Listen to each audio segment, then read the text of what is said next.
deathly support. Is it really worthwhile to take on this fight when those who rule embody guile and always employ formidable might? Is the assertion of personal essence enough when the larger goal is gone and the world is ever more cruel and rough with no one able to atone? To think it came to this, was there no other way? Why a bullet and not a kiss? On or before that fateful day. On April 4th, 1967, Dr. Martin Luther King delivered a passionate speech at Riverside Church in New York, staking out his opposition to the war in Vietnam. A time comes when silence is betrayal. That time has come for us in relation to Vietnam. 1 year later to the day, he was assassinated. Dr. Martin Luther King, the apostle of nonviolence in the civil rights movement, has been shot to death in Memphis, Tennessee. At 7:10 this evening, Martin Luther King was shot. Martin Luther King was shot and was killed tonight in Memphis, Tennessee. Now, 50 years after that fateful day, the truth about the assassination of Dr. King can finally be told.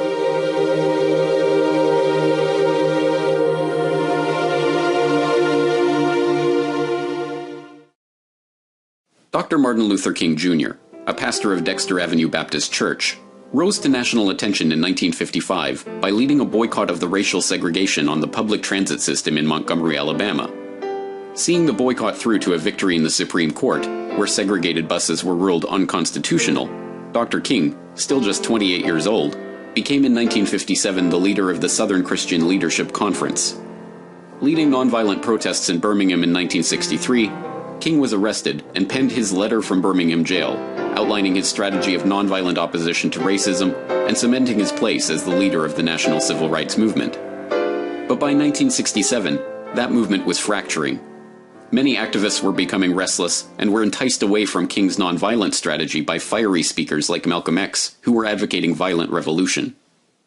The Vietnam War had become a key focus for political activists and a point of division for those in the civil rights movement, with many seeing opposition to the war as a distraction from the movement and its goals. Up to that point, Dr. King had made passing references to the war, but he had never connected the anti-war effort to his civil rights advocacy. That changed in January 1967, when Ramparts magazine published The Children of Vietnam by William F. Pepper, a freelance correspondent who spent 6 weeks in the country documenting the effects of the war. Well, I was a journalist in Vietnam, and I did an article for Ramparts magazine, which was a progressive magazine at the time, and Martin King was a subscriber to that magazine.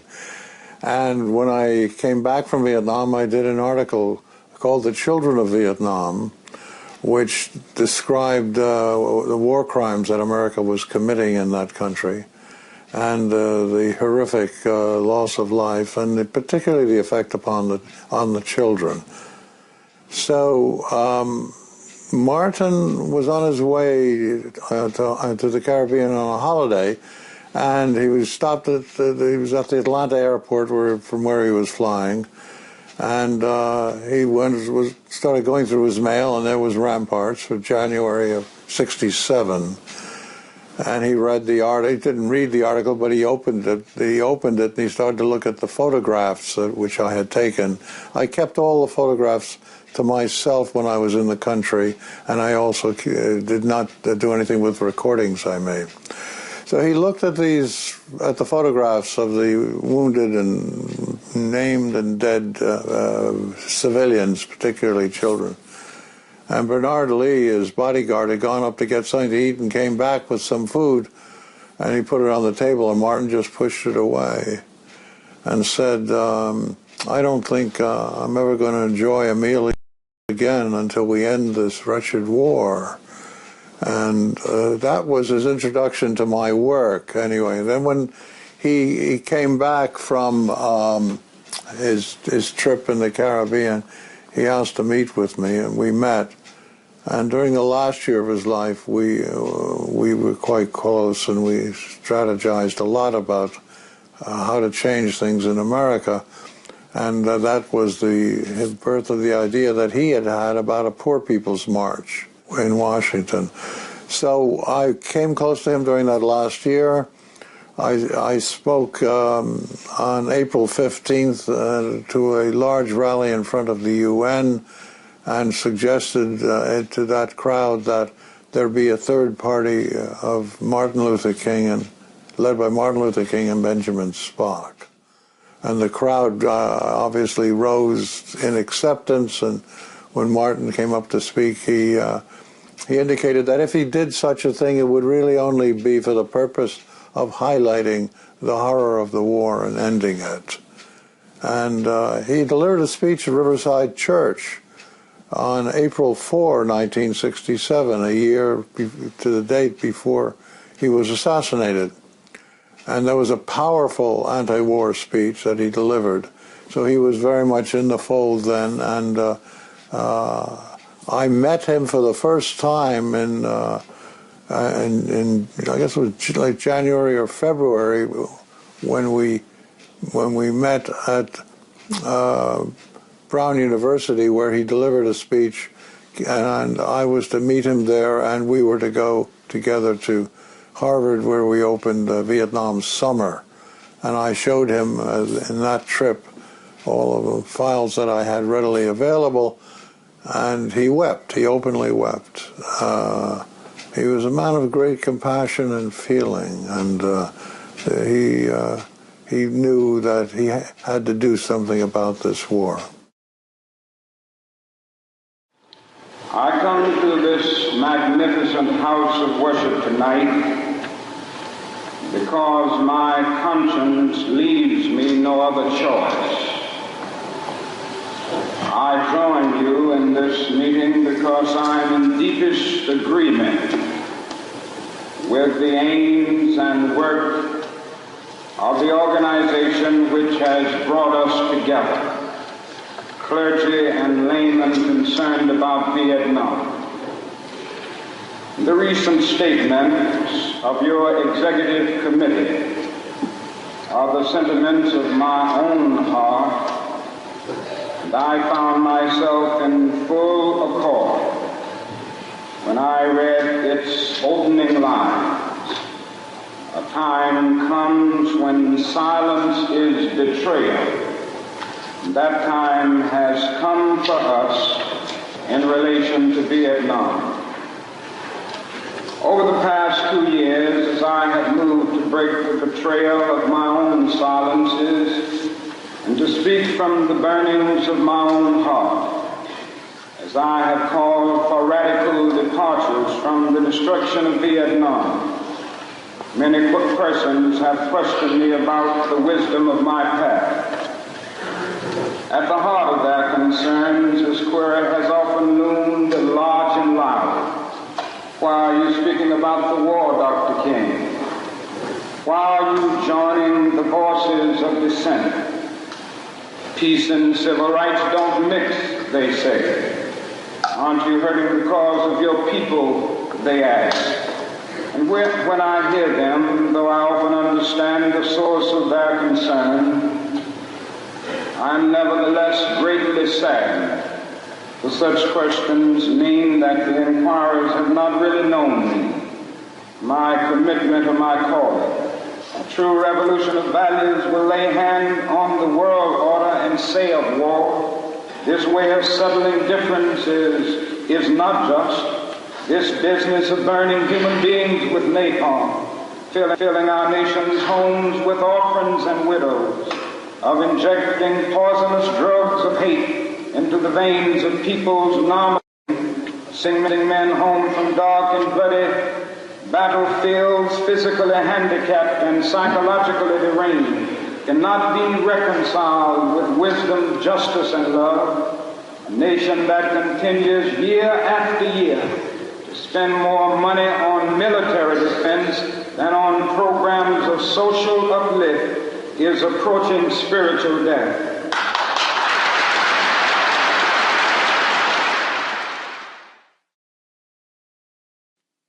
If Dr. King was looking to create a bridge linking the civil rights movement and the anti-war movement, he didn't get it. The opposition he faced from the general public was to be expected. With King having spent his entire public career campaigning for broad changes to society, and having achieved many successes in both the court of law and the court of public opinion, many thought this new stance was a bridge too far. Won't Dr. King ever be happy? Why is he always asking for more? The opposition from the media was also to be expected, but even King was surprised by the viciousness of the attacks. Calling his attempt to align the civil rights movement and the peace movement disastrous, and accusing him of seeking publicity, King spent the first few days after the speech defending himself from a particularly rabid press. The opposition Dr. King faced from within his own circles was more immediately painful. Just 4 years after delivering his "I Have a Dream" speech on the steps of the Lincoln Memorial, and reigning as the uncrowned king of the civil rights movement, Dr. King was now forced to defend himself from the very same black academics, grassroots media, politicians, and everyday working-class people who had once formed the core of his support. Even Dr. Ralph Bunche, a board member of the NAACP and, like King, a Nobel laureate, called the effort to merge the civil rights and peace movements a serious tactical mistake. But it was the opposition that King faced from the entrenched powers of government, the intelligence agencies, and the military-industrial complex that was to be his undoing. They saw the merging of the civil rights movement with the anti-war movement, and King's promise of a Poor People's March on Washington in 1968 as a threat to their very existence. A threat that had to be dealt with.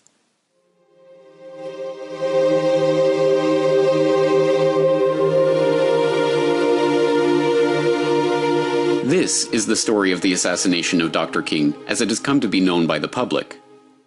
In 1967, James Earl Ray, a convicted felon serving 20 years for armed robbery, escaped from Missouri State Penitentiary by jumping in the back of a bread truck.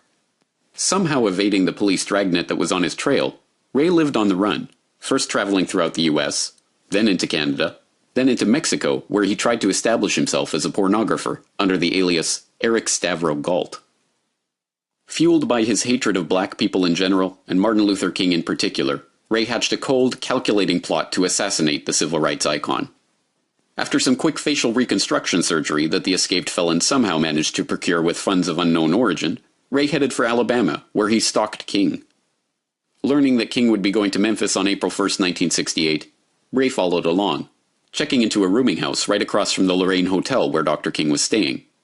On the afternoon of April 4th, 1968, Ray staked out the hotel, waiting patiently with the Remington Model 760 Game Master rifle he had purchased for the occasion. King came out onto the balcony of his second-floor room at around 6 p.m., and at precisely 6:01 p.m., Ray aimed and fired, shooting King in the head. Ray fled the rooming house, dumping a bundle of equipment, including his rifle and binoculars, nearby. He escaped just before police arrived and, just like in 1967, once again managed to evade the police dragnet that was deployed to find King's killer. Driving to Atlanta, Ray then fled to Canada, where he stayed for over a month, even acquiring a passport under another alias, Ramon George Snade. Fleeing to London, Ray was eventually nabbed at Heathrow Airport, trying to board a plane to Brussels on his false Canadian passport. Pleading guilty to the killing of Dr. King, Ray was sentenced to 99 years in prison. This is the story we have been told about the assassination, and it is the story that most of the public knows. But it is just that. A story.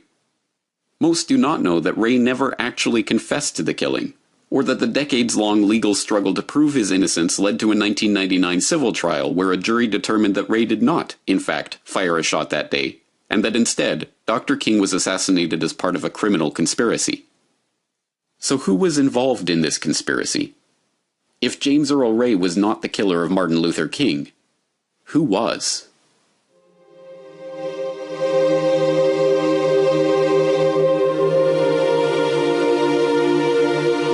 Dr. King was no stranger to the prospect of death. During the Montgomery bus boycott in 1956, his house was bombed while his wife and their daughter were at home, escaping injury. When a crowd of his supporters rallied at the bomb scene seeking vengeance, King responded in typical fashion. He pleaded for nonviolence and got the angry mob to disperse.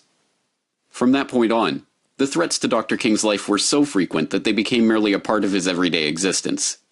Security precautions were taken. Police escorts and bodyguards were employed. But King had long since resigned himself to the idea that he might have to die for his cause. Even so, the package that arrived on November 24, 1964 was different. It contained a tape recording along with an ominous letter. King, look into your heart. You know you are a complete fraud and a great liability to all of us Negroes. King, like all frauds, your end is approaching. King, there is only one thing left for you to do. You know what it is. You are done. There is but one way out for you. The tape recording allegedly contained evidence of King's sexual infidelities. The letter was clearly an encouragement to suicide, and King assumed it was from the FBI. His suspicion was not without reason. As early as December 1963, the FBI had been holding meetings dedicated to the question of how the Bureau could neutralize him, and FBI Director J. Edgar Hoover, who detested King and had set up the COINTELPRO program to demonize, disrupt, and discredit the leaders of the civil rights movement, had just days earlier called King the most notorious liar in the country. And, unknown at the time but revealed in recent years, Hoover had just days earlier drafted a letter to William C. Sullivan, the agent in charge of COINTELPRO, opining that King's exposure is long overdue, and stating that it is grand to know that I have the support and goodwill of my close associates in the Bureau. Years later, it was confirmed that the suicide letter had indeed come from the FBI, likely drafted by Sullivan himself. But if the FBI's intention was to get King to do their dirty work for them, they were disappointed. Having lived with the threat of death every day for the better part of a decade, Dr. King had no interest in letting yet another death threat, even one from the FBI itself, get the better of him. Clearly, if Hoover and his like-minded colleagues were going to get rid of Dr. King, they were going to have to find another opportunity. That opportunity came in the form of James Earl Ray. The official story relies on a picture of James Earl Ray as an arch-criminal mastermind, determined to kill Martin Luther King and capable of accomplishing that task with precision. But in reality, Ray was more of a bumbling burglar than a calculating killer. After one of his attempts at armed robbery, Ray managed to shoot himself in the foot while running away from the scene of the crime. In another, he fell out of his own getaway car while making his escape. Even if he had been competent enough to pull off such a plot, the official story was never able to explain how he funded his transcontinental activities after his miraculous escape from the Missouri State Penitentiary. But even Ray's escape from prison itself, long taken at face value, has since been shown to have been part of a larger plot instigated by the FBI. Dr. William F. Pepper, who became Ray's attorney after meeting with him in prison in the late 1970s, and later went on to represent the King family in a civil suit and write the definitive book on the case, The Plot to Kill King, explains. He was always trying to escape when he was in prison, and we thought that that was par for the course, and that he lucked out and he was able to get into this bread truck that was delivering bread to the prison and get away. And that's what I thought for all of those years. And it was only within really the last 4 or 5 years following a deposition of a critical witness that we learned that, in fact, the government had profiled James Earl Ray, and they had effectively organized his escape. And I learned that because the head of the Dixie Mafia family, who was working with the FBI on the killing, drove to the prison, and in the car was his son, and they carried $25,000, which they gave to the warden to organize James's escape.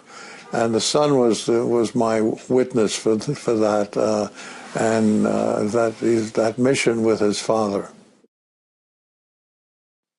The FBI, having profiled Ray and identified him as a potential scapegoat that could be easily manipulated, bribed the warden with $25,000 delivered from Director Hoover to his right-hand man Clyde Tolson and taken to the prison by the Bureau's Dixie Mafia collaborator, Russell Adkins Sr.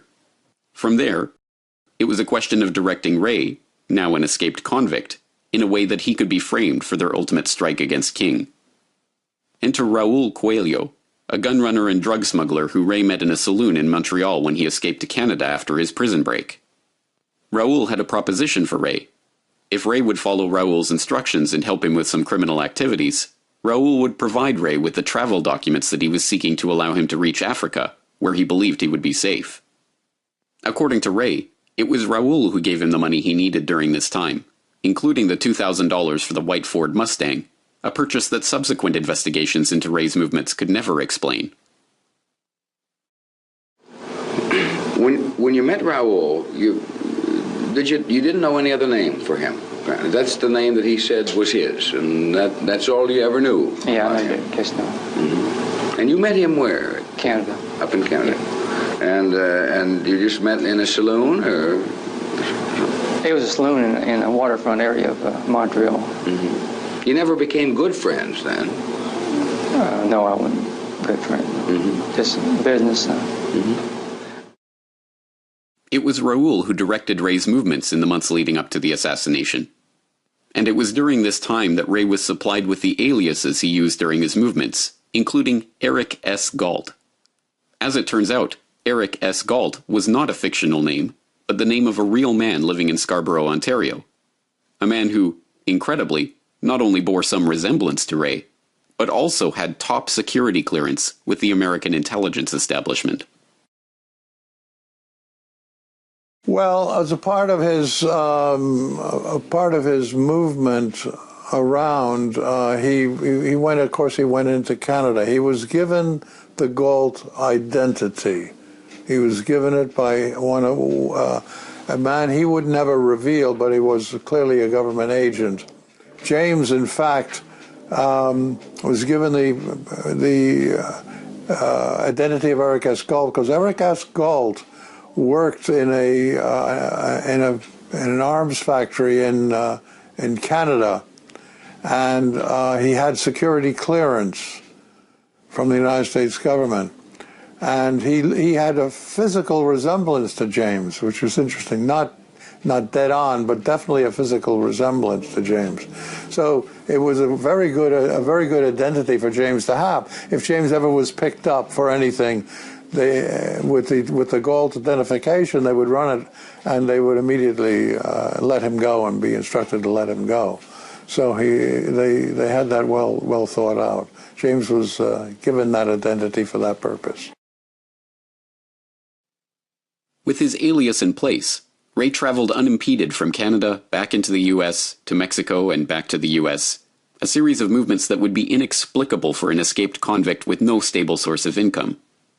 Directed and funded by Raul, Ray ended up in Alabama, where he was directed to purchase a rifle with a scope and some ammunition. Ray went to the Aero Marine supply store in Birmingham as instructed and purchased a rifle, but when he delivered it to Raul, he was incensed. Ray had bought the wrong gun. Raul forced him to exchange the rifle for a Remington 760 Game Master 30-06, the same rifle that the official story tells us Ray dropped off in a convenient bundle in front of a nearby shop just moments after the shooting. If the assassin had fired the shot from the bathroom window, he would then have had to get out of the bath, put the rifle in its box, run to his room to pick up the bundle, then run 85 feet across the hallway, go down the stairs, drop the bundle in the shop entrance before walking to his car and driving away. All rather implausible. It would have required split-second timing before the first policeman arrived at the scene. Veteran Assassinations investigator Harold Weisberg has obtained more FBI documents on the King case than anyone else. He was one of the first people to cast doubts on the state's case against Ray in his book, Cover-Up. That's ridiculous. He's required to have gone to his room in the flop house and picked up the widest collection of junk. Bobby pins. Cans of beer that hadn't been opened. A guy has been a crime like that and he's fleeing for his life. You're going to pick up a couple cans of beer or a bobby pin. The box didn't hold the rifle. He had to put the rifle in that. All sorts of other junk. And a ridiculous collection of it. The one thing that bundle served to do was to point a finger at Ray. Even more damning for the official story of the assassination is that this carefully planted murder weapon was, in reality, not the murder weapon at all, a fact now conclusively determined through modern forensic science. Well, for me, that was a small impact. I wound up being the last judge hearing the James Earl Ray matter. Did he, in fact, assassinate Dr. Martin Luther King? And had he not died and his local attorney not died in close succession, it would have been my finding that he was not the gunman. That Remington 760 Game Master they've got in the Civil Rights Museum is not the murder weapon. It's not even close. The thing the state relied upon was the rifle, but modern scientific methodology excluded that rifle from being the murder weapon. The bullet they pull out of King's body has a rate of rifling twist of 1 turn in every 11 1/4 inches. The rifle that Ray had a rate of rifling twist of 1 turn in every 10 inches and a bad manufacturing defect that is not apparent on the death slug.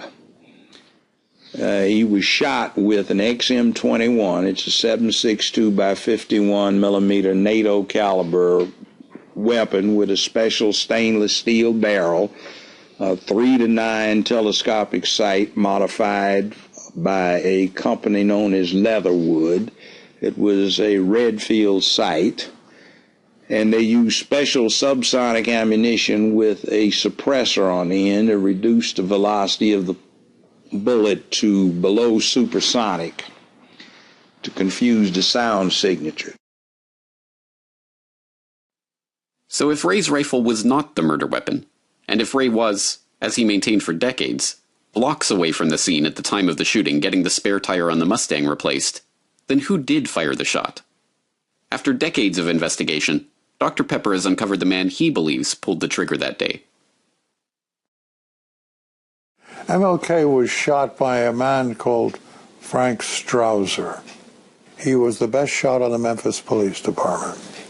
And we know it was Strouser because he was assigned to the rifle range, the shooting range of the Memphis Police Department.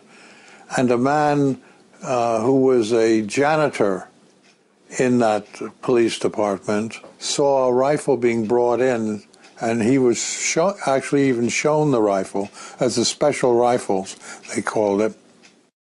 And Strouser was given that rifle, and he practiced with it all day, the day of the killing. He practiced shooting all day with it. And around about 3 o'clock, he packed up, took the rifle, got in a car of a colleague of his who was a fireman, and drove down to the area of the rooming house. And this witness we had, indicated very clearly that there was no doubt in his mind that he was the shooter, and he was going to effect the assassination. Strouser was not alone in this operation.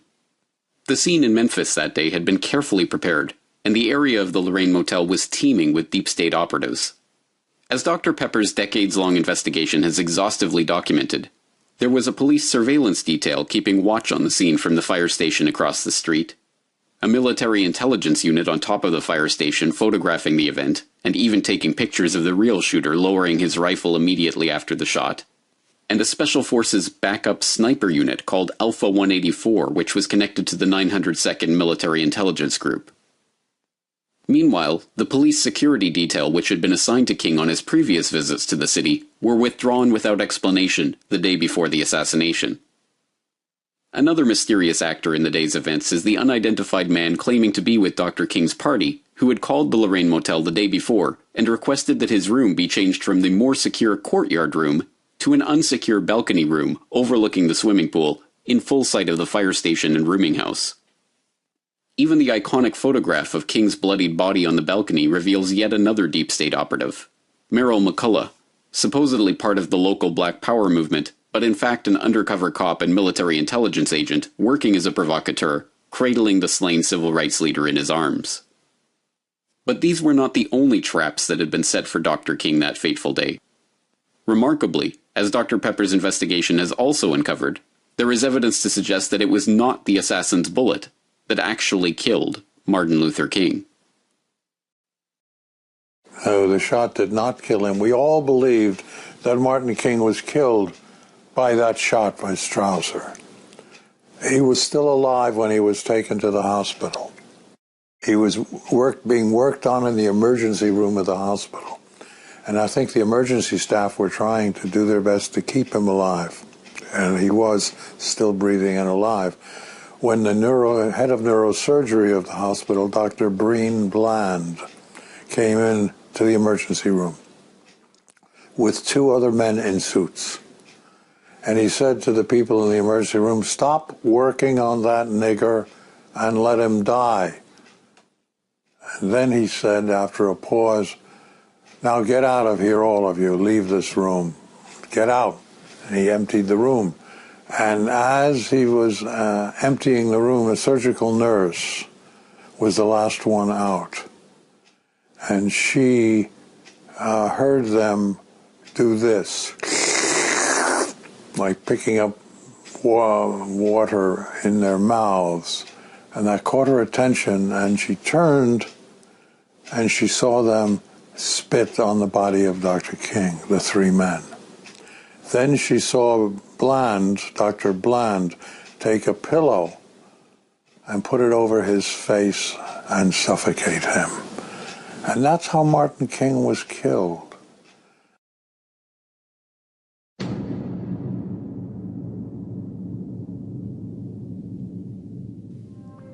The cover-up of the assassination was as meticulously planned as the event itself.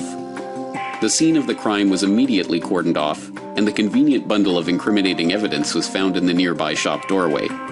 One witness even indicated the bundle had been dropped before the shot was fired.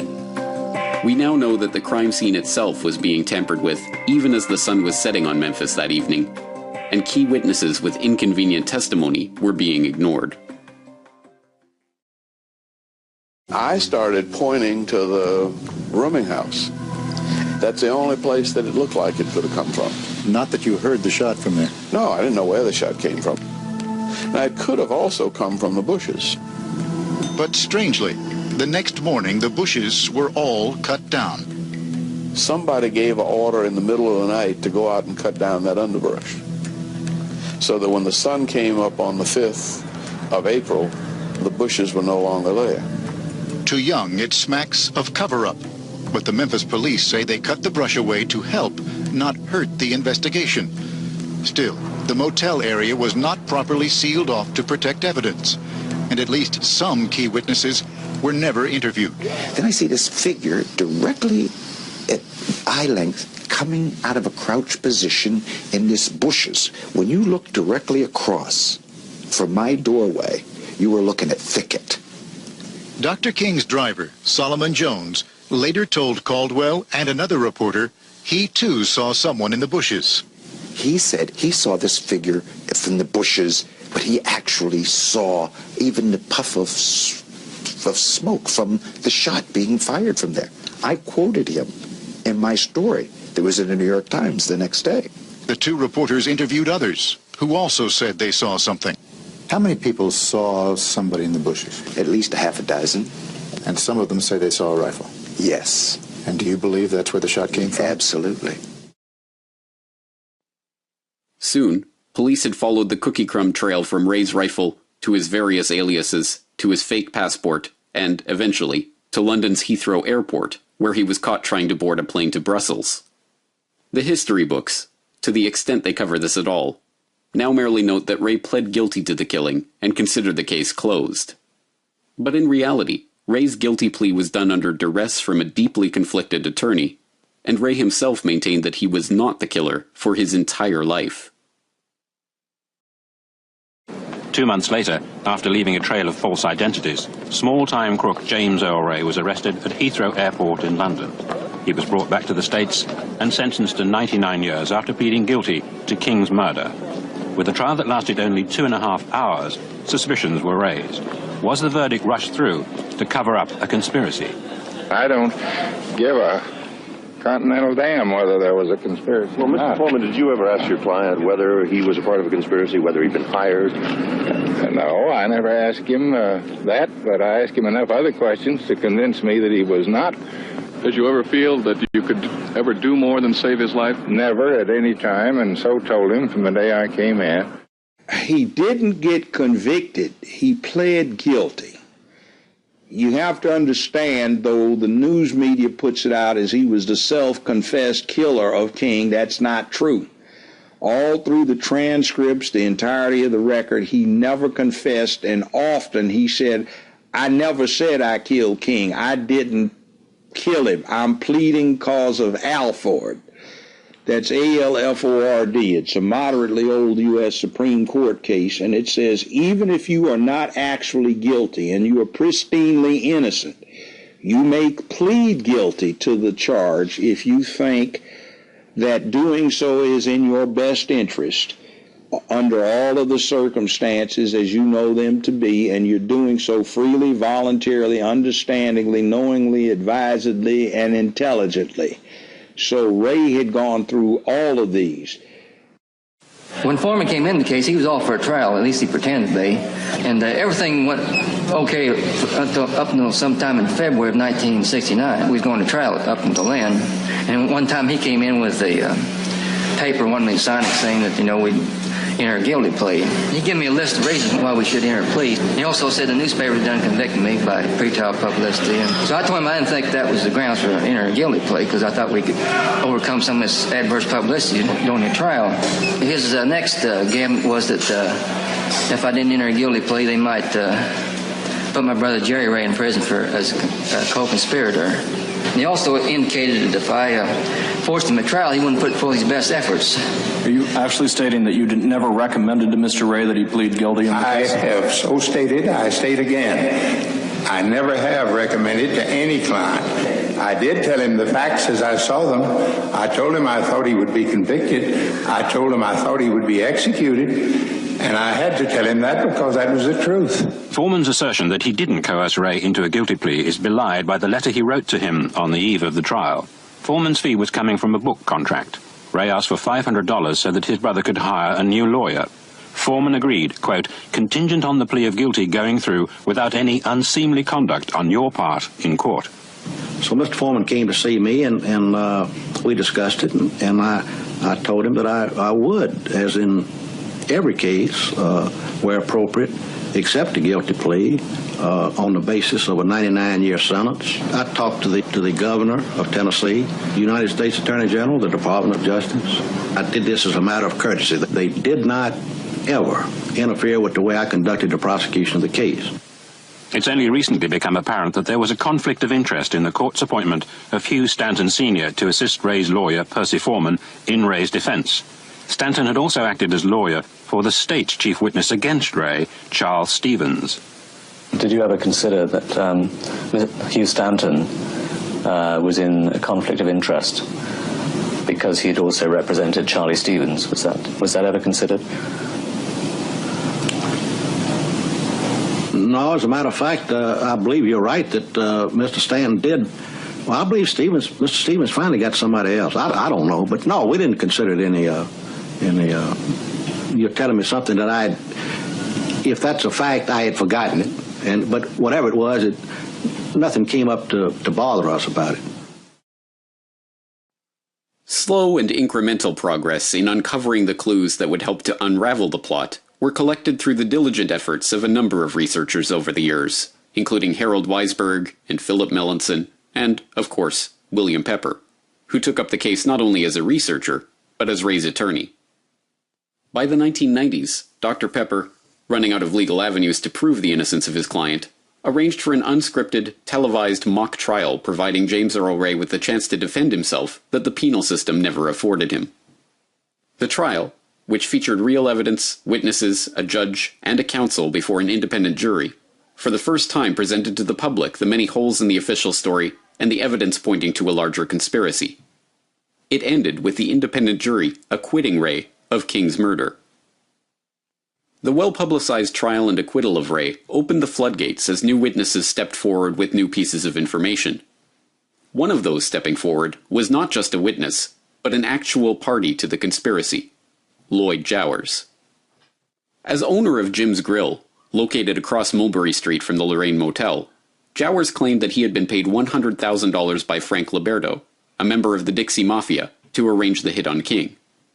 He even, according to Jim's Grill waitress Betty Spates, had been seen running from the brushes behind the building into the kitchen where he stowed a rifle directly after King was shot.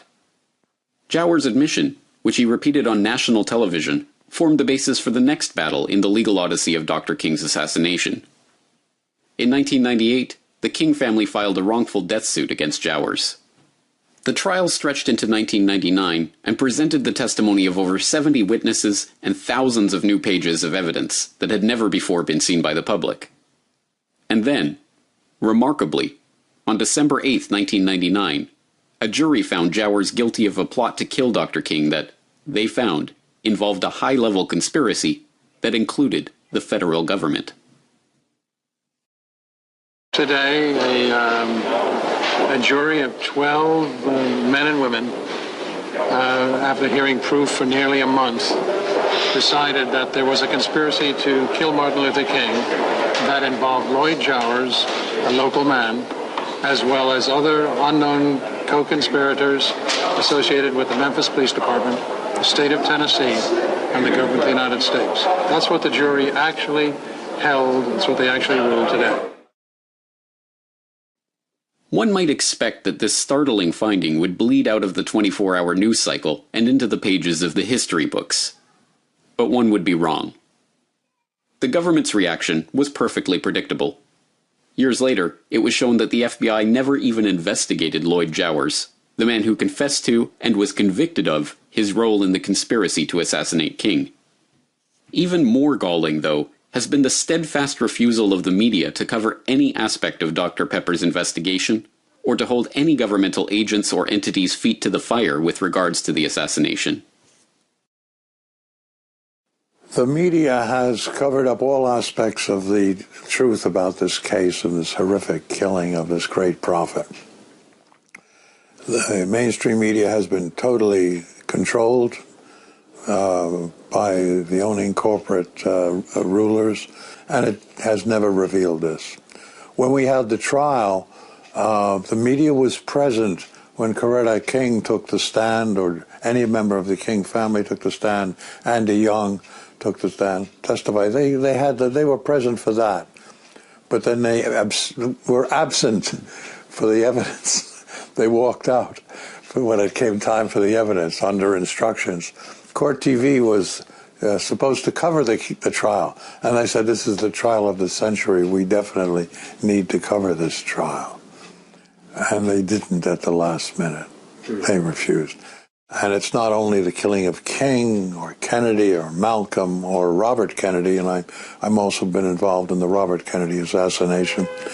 It's not only those critical assassinations in the 60s, but it's anything to do that will shake the core of credibility in the institutions and the agencies of the American government, how they actually function. You have to remember, Carl Sulzberger gave Allen Dulles 12 slots on the New York Times back in 1959. Those 12 slots, in my view, have probably been rotated right to the present day. They are agents who will deal with the most sensitive matters. I have been blacklisted by the New York Times forever. Forever. They won't use my name. They didn't use my name and virtually anything. I think they slipped once in the 99, one report on the 99 trial that they had to do. They quoted a witness, and the witness said, what Mr. Pepper showed us, and they were quoting him, and they put that in. But other than that, I may be recognized as the attorney for the King family, but never named. And I am not to be named in that newspaper. And it's as simple as that. I've had to live with this, as have many other progressive journalists in areas of very, very delicate strategic issue. They don't want this out, and they won't allow it out. That's the basis of corporate control over the media.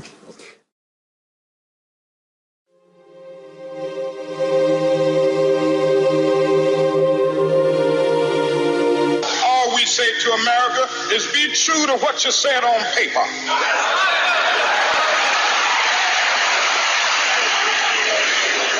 If I lived in China or even Russia or any totalitarian country, maybe I could understand some of these illegal injunctions. Maybe I could understand the denial of certain basic First Amendment privileges because they haven't committed themselves to that over there. But somewhere I read of the freedom of assembly. Somewhere I read of the freedom of speech. Somewhere I read of the freedom of press. Somewhere I read that the greatness of America is the right to protest far right.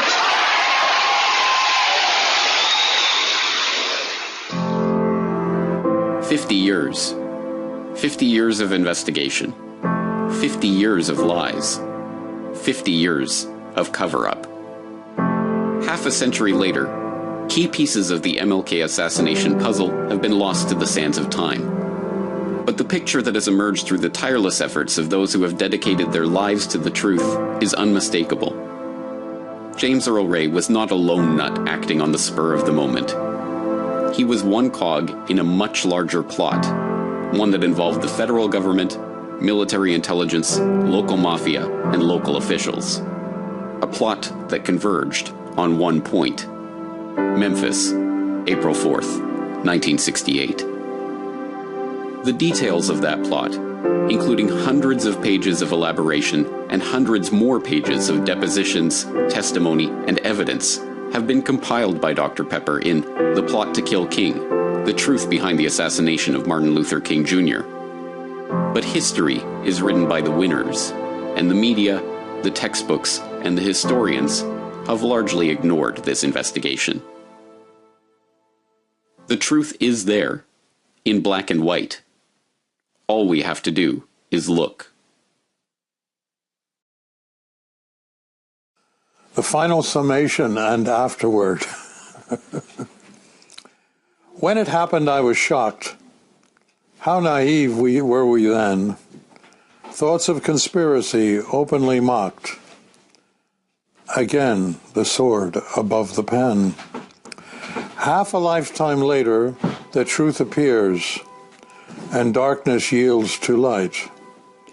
Long gone and dried are all the tears. Dawn follows our longest night. A painful truth takes its turn, without relief or solace. Even justice for which we yearn can never compensate the loss. So what was it for, this long endeavor? The expensive trial for family and love? And why this tie I could not sever, as though being driven from above? But all journeys must one day end. So it is with this one, confronting the loss of a dear friend, now nearly half a century gone. Punishment is not the goal of a mission driven by love. Each involved has a personal soul, without any respite from above.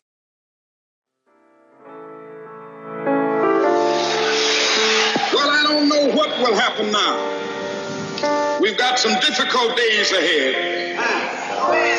But it really doesn't matter with me now, because I've been to the mountaintop. I don't mind.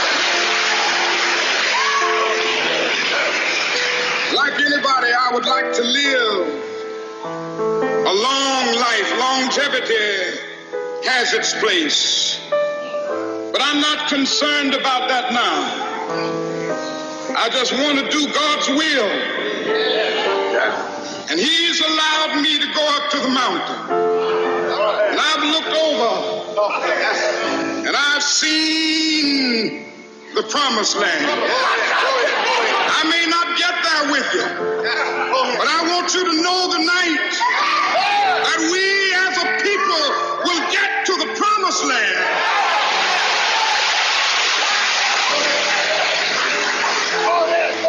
So I'm happy tonight. I'm not worried about anything. I'm not fearing any man. Mine eyes have seen the glory of the coming of the Lord.